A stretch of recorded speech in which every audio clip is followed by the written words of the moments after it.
الله أكبر الله أكبر الله أكبر لا إله إلا الله الله أكبر الله أكبر الله أكبر محمد رسول الله.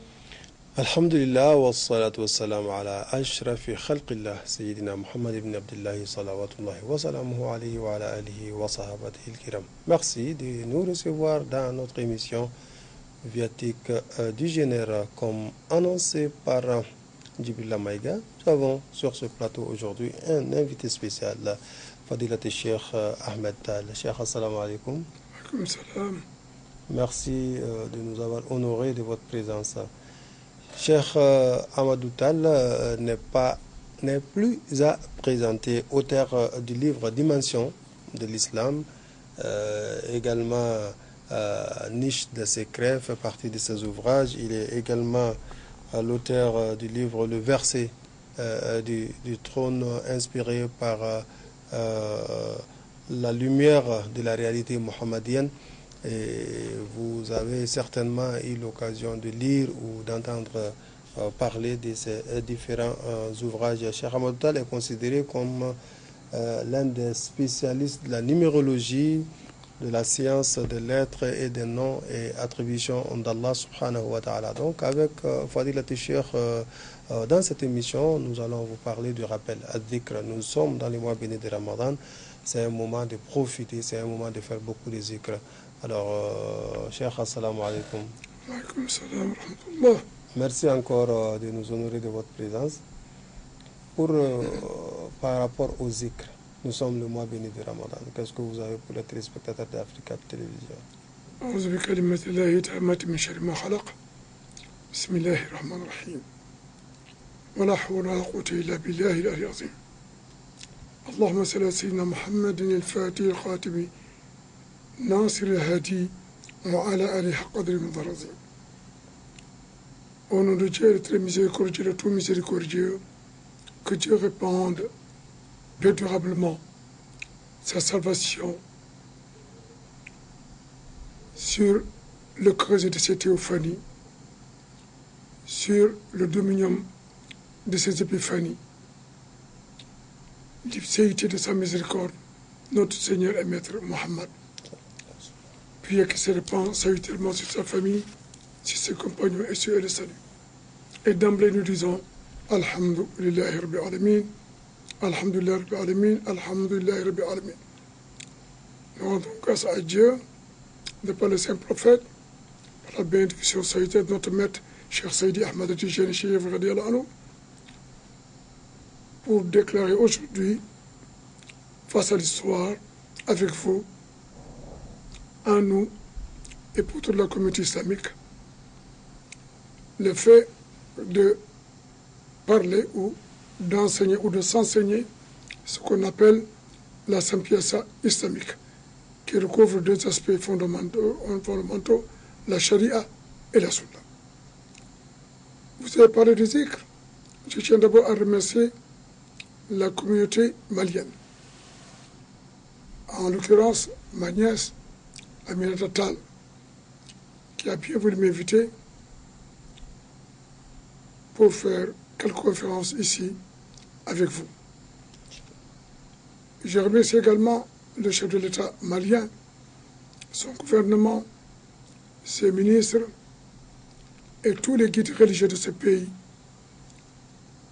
toutes confréries confondues. Je remercie tout le monde. Même à ceux qui présentent l'émission, je vous remercie. Merci et je vous dis bonjour et merci pour tout. Merci beaucoup. Alhamdulillah Rabbil Alamin. Vous savez, je salue en passant ma famille, mes familles, Oulimata Tal, et Ali, et Hussein Fall et tout le monde, et mes enfants. Pas à la Padoua, mes amis, Ahmed, Nabou, et mes épouses, donc, Amitendjik et tout le monde. Ça, c'est une parenthèse. Entrons dans le vif du sujet qui est extrêmement important. Vous avez parlé du zikr. Vous savez, le mois de Ramadan, on l'appelle également Saoum. Oui. Ceux qui jeunes, on les appelle saïmina. C'est un mois d'abstinence, n'est-ce pas? On ne boit pas, on ne mange pas, on ne se livre pas à des viscéralités, à des obscénités du matin jusqu'au coucher du soleil. Mais ça, c'est le premier aspect du mois de Ramadan. Le mois Ramadan, effectivement, il y a, en dehors de l'article, le Ra, le Mim, le Vad, l'Alif et le Noun. Il y a beaucoup de controverses sur l'explicitation de ces phonèmes. Par contre, on dit que le Ra de Ramadan, c'est la Rahma. Or, la Rahma, c'est la miséricorde pleine et entière de Dieu. C'est donc un mois de miséricorde, d'où certains disent que durant ce mois, aucun réprouvé n'est puni dans sa tombe. C'est la miséricorde de Dieu qui se répand pleinement et entièrement sur toute la face terrestre ou sur tous les aspects dominion de l'existence, n'est-ce pas? Qu'il s'agit de l'existence humaine, cosmique et paracosmique. Le Ra, donc, c'est la Rahma. Or, Dieu dit Rahmatan wa Ra'afatan wa Rahma. La Rahma implique donc non seulement que Dieu te prend dans sa miséricorde, il te pardonne tous tes péchés, c'est vrai, mais également, il t'élève, n'est-ce pas, très haut, warafana laka zikrak, il t'élève très haut et il te dissocie, n'est-ce pas, de toutes les viscéralités, de tous les défauts, de tous les péchés. Le nom, le mime implique bien sûr ce qu'on appelle la maghfira. La maghfira, c'est le pardon de Dieu. Durant le mois de Ramadan, tout acte, si minime soit-il, accompli dévotionnellement, n'est pas, est une clé, ferme toutes les portes de l'enfer et est une clé ouverte fonctionnellement, n'est pas, sur toutes les portes du paradis. C'est vrai. Donc la maghfira est très importante et il y a un nom qu'on appelle Ghaffar. Dieu dit Inna Allah yaghfiru dhunuba jami'a. Dieu pardonne tous les péchés, c'est évident. Ce codex coranique obéit au nom divin Ghaffar. Car Dieu dit je suis Ghaffar, c'est vrai. Je pardonne tous les péchés et je les transforme en bienfaits. Je suis Ghafir, je pardonne tous les péchés, mais je prends en compte ce que vous avez déjà commis. Je suis Ghafour, je suis celui qui pardonne d'immédiateté, d'absoluté, mais il y a toujours l'épée, n'est pas, tu vois, de ma punition au-dessus de toi. Alors, Ramadan, le date du mois de Ramadan, c'est Damana. Damanatu, c'est la garantie. Celui qui jeûne correctement pendant le mois de Ramadan bénéficie de la garantie divine de par le Saint-Prophète sallallahu alayhi wa sallam, n'est pas, de la protection contre l'enfer, de la malédiction ici-bas et de l'au-delà. Mais le alif, c'est quoi? C'est al-istifa'iyya, c'est le choix. Dieu a dit walaqad karamna bani Adam. Il a donc choisi l'être humain, il l'a anobli. Cet anoblissement, c'est la quête référentielle de Dieu. Mais cet anoblissement, c'est quoi?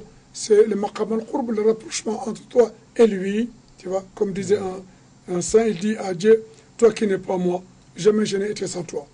Donc al-istifa'iyya, c'est le choix. Seul l'être humain est le seul être capable, n'est-ce pas, d'être l'interlocuteur de Dieu. Que ce soit les anges, que ce soit les djinns, tous ces êtres-là sont derrière l'être humain. Et c'est vrai. Et c'est très vrai. En ce sens que même Dieu nous a choisis pour être non seulement des êtres humains, mais pour appartenir à la communauté du prophète Khayr Ummatin. Et le meilleur de la Ummah, c'est le Saint-Prophète sallallahu alayhi wa sallam. Et le nom de Ramadan, c'est Ni'ma. C'est Ni'ma, c'est la bienfaisance. Tout le mois de Ramadan est évident. C'est évident. Tout ce que l'on fait, lire le Coran, donner à manger aux gens, écouter le Saint-Coran, rendre visite aux parents, aller au cimetière, donner de bons conseils, même à ceux qui ne sont pas musulmans. Là est le veto du musulman recommandable. Voilà le zikr dont vous avez parlé maintenant. Le zikr dans le mois de Ramadan, vous êtes en train de faire le zikr avec moi parce que vous êtes en train de m'interroger sur le zikr. Le mot zikr, grammatically, ça fait 920. C'est donc 10 fois le prophète Mohammed sallallahu alayhi wa sallam. Le zikr vrai, le zikr opérationnel, les mécanismes pleins et entiers, n'est pas, de la salvation divine, c'est quoi? C'est le prophète Mohammed sallallahu alayhi wa sallam. Qul ati'u Allah wa ati'u Rasul. Suivez, adorez Dieu, mais suivez le prophète. Et قل إن كنتم تحبون الله فاتبعوني يحببكم الله ويغفر لكم ذنوبكم والله غفور رحيم. Donc ça veut dire, le zikr c'est quoi? Les ont dit que le zikr, bon, c'est le rappel de Dieu. C'est bon, c'est vrai. Mais celui qui fait le zikr et qui contemple les noms divins, qui remémore par sa langue et dans la capitalisation de son intellect, tout ça, c'est vrai. Mais un saint dit, faire le zikr et devenir le zikr, là est l'essentiel. Vous comprenez ce que je veux dire? Oui. Et le prophète, durant toute sa vie, sallallahu alayhi wa sallam, parce que le prophète n'a pas vécu, le prophète est la vie, le prophète n'est pas mort, parce que le prophète est le principe de l'immortalité qui se réfère à celui qui est Azal, Abad, Awwal, Akhir, c'est-à-dire Dieu, l'absolu, dans son entité sans commencement et dans son entité sans fin. C'est encore pour laquelle, même dans la prière, qu'est-ce que vous dites? Vous dites Assalamu alayka, ayyuhan nabi. Assalamu alayka, c'est-à-dire d'un être qui vit. Donc les musulmans, la meilleure forme de zikr, se focalisent pendant le mois de Ramadan sur la prière, sur le prophète, la salat à Nabi. C'est la meilleure forme de zikr. Maintenant, je pense que Inna Allah wa malaikatahu yusalluna ala nabi, quand même, il y a des gradations chez le prophète que nous, le prophète, n'a. J'entends souvent des gens dire du prophète qui était pauvre. Ce n'est pas vrai. Excusez-moi. Que le prophète ne peut pas rester 2 mois sans manger, cela aussi est faux. Il était ummi, Nabil ummi. Nabi ummi signifie celui qui a été informé par Dieu en dehors de la gente créaturelle. Parce que Dieu lui a dit, le prophète a dit, Ana min Allah wal mu'minun minni. Moi, je suis de Dieu et les croyants de moi. Donc le prophète est le premier être qui a été créé avant la création des cieux, la terre, des constellations, des galaxies, pas, des comètes, de toute forme d'existence. Avant même la création des anges, le prophète fut ce qu'on appelle Durotu Bayda'a, la perle précieuse que d'autres mettent à essayer de décrire dans la Jawharatul Kamal. Donc il est Nabil Ummi, ce n'est pas le prophète illettré. Parce que le prophète n'est pas un être lettré, parce qu'il est l'océan des lettres, des phonèmes, n'est pas des dons, des mawahib, des asrar, etc.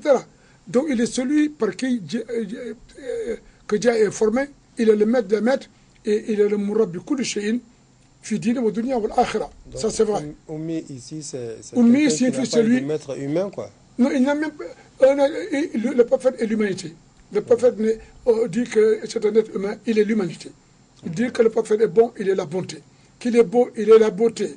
Qu'il est sanctifié, il est la sanctification. Le prophète, il y a, je vais vous citer, chers amis, certains éléments qui font que ça nous corrige. Vous savez ce que ça signifie? Oui, ça se réfère au premier verset du Saint-Coran, Iqra. Quand Iqra signifie, ô toi qui es le livre fermé, Alif Lam Mim Zalik Kitab la Rayba Fih. Tu vois, je joue pas les phonèmes Alif Lam et Mim. Zalik Kitab, ce livre qui est le prophète, la Rayba Fih, point de distorsion. Pourquoi? Wa ma arsalnaka illa rahmatan lil alamin, wa ma arsalnaka illa kaffatan lin nas, uswatun hasana, inna a'tainaka al-kawthar, fa'awha ila abdi ma awha. Alors, Dieu qui dit, j'ai enseigné au prophète ce que je lui ai enseigné. Je lui ai révélé ce que je lui ai révélé. Je pense que là, dit le prophète qu'il est oumouillé dans le sens vulgaire du terme pour dire que il ne sait pas lire, écrire. Lire et écrire, c'est quoi? Lire quoi? Le prophète est le livre. Il est l'ensemble des lettres et des phonèmes, des consonnes, des voyelles. Le prophète a dit, moi je suis de Dieu et vous de moi. Il dit, je sais tout. Et je suis le principe de la totalité. Je suis l'être individu par Ahmad. Et je suis l'être salutaire fondamental par Muhammad. Muhammadun Rasulullah. Et Dieu dit, aimez-le et je vous aimerai. C'est pas vrai? Oui. Aimez-le et je vous aimerai. Ça. La preuve jusqu'à l'heure où je te parle, tout ce que Dieu n'a pas dit du Saint-Coran, Ar-Rahman. Ar-Rahman allama al-Qur'an. Très bien. Est-ce que le mot Rahman, ce n'est pas le nom d'Allah qui signifie très miséricordieux? C'est ça. La Rahman de Dieu, c'est qui? Muhammad sallallahu alayhi wa sallam. Donc cette racine a dit Ar-Rahman, de par la racine Rahman qui est le prophète, allama al-Qur'an. J'ai révélé le Coran. Khalaqa insan, j'ai créé l'humain. Et le prophète dit, Sabab al-Azami du Majoud, Sirri Hayat al-Wujud. Si Dieu a créé l'humain, si Dieu a tout créé, c'est à cause du prophète sallallahu alayhi wa sallam. C'est vrai. اللهم صل على روح محمد في الأرواح وعلى جسده في الأجساد وعلى قبره في القبور. Vous comprenez ce que je veux dire? Oui, c'est ça la vérité. Donc Nabil Oumi, c'est ceux qui disent cela, qui le prennent à la lettre, le prophète illettré, ce n'est pas le prophète illettré, c'est le prophète vierge de toute forme d'enseignement académique, virtuel ou réel, n'est pas référentiel aux créatures. Parce qu'il est le maître de toutes les créatures, il est le maître des sciences, il est la science de l'aimer, il est ce qu'on appelle Nuqtatul Anwar wal Asra ila Dunya. Allahu Akbar. Cheikh, nous arrivons au terme du temps qui nous est imparti, c'est le temps de rompre le jeu. Tout cela, nous allons les développer. Nous allons les développer dans notre émission tout à l'heure, Comprendre l'Islam. Oui, mais vous me permettrez de dire que je recommande à ceux qui font le Siam, parce que jeûner, ce n'est pas seulement le fait de s'abstenir de manger. Le prophète dit, si vous vous abstenez de manger, de boire, vous comprenez, et que vous ne pouvez pas vous abstenir de désobéir à Dieu, de commettre des péchés, Dieu n'a pas besoin de ça. Le jeûne, c'est un apprentissage. Celui qui jeûne doit dire j'ai toujours jeûné. Parce que dans Al-Marwah, les esprits étaient dans ce qu'on appelle le birka. Ça veut dire le sang, tu vois, le creuset originel n'est pas de tous les êtres, autant que je te vois la riche. Mais vous qui m'écoutez, je vous recommande de réciter la prière sur le prophète. Concentrez-vous sur la salade à la Nabi. Concentrez-vous sur la salade à la Nabi, parce que quand même, il y a l'acte divin dedans. Inch'Allah. Allahumma salli sayyidina Muhammad wa ala c'est bien. Quelqu'un qui dit Allahumma sallallahu ala Muhammad 2520 après chaque prière, il a gagné. Quelqu'un qui le dit même 100 fois a gagné. Quelqu'un qui dit récite la Salat Fati 3274 fois, le premier de Inna Allah jusqu'à Tassima aussi a gagné. Celui qui dit également la Salatul Ummi, Allahumma salli ala sayyidina Muhammad, al-Nabi Ummi wa ala sallim, 92 fois après chaque prière a gagné. Aimons le prophète, sacrifions notre existence pour lui, imitons-le,